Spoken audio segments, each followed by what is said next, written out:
খাদ্যদ্রব্য রফতানিতে গত ২ বছর ধরে ভারত সরকারের বাণিজ্য মন্ত্রণালয়ের নানা শর্ত এখনও বহাল থাকায় ২০২৩ সালের তুলনায় ২০২৪ সালে আমদানির পরিমাণ আরও কমেছে। বিস্তারিত জানাতে এই মুহূর্তে বেনাপোল বন্দরে আছেন সহকর্মী আজিজুল হক। সরাসরি যুক্ত হচ্ছি তার সঙ্গে।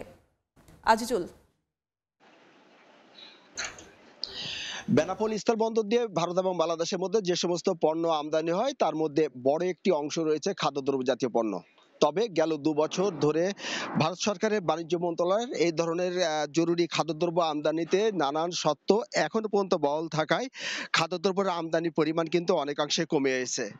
বেনাপোল স্থলবন্দর সূত্রে যেটি আমরা জানতে পেরেছি, বিশেষ করে গম এবং চিনি আমদানি গত ২ বছর ধরে একেবারে শূন্যের কোটায়।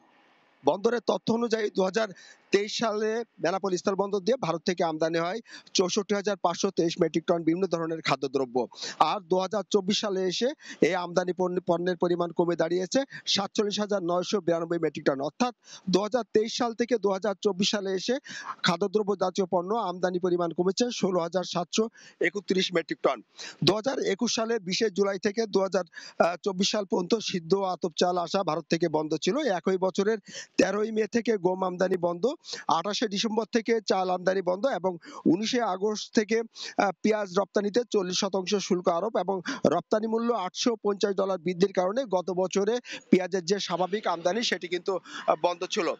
কাস্টম সূত্রে আমরা জানতে পেরেছি ২০২৩ সালে ভারত থেকে চাল আমদানি হয়েছিল ৩১,৮০৯ মেট্রিক টন, গম আমদানি ছিল শূন্যের কোটায়, পেঁয়াজ আমদানি ছিল ৮,৬৯৯ মেট্রিক টন, চিনি আমদানি ছিল শূন্যের কোটায়, আলু আমদানি হয়েছিল ৭৪ মেট্রিক টন।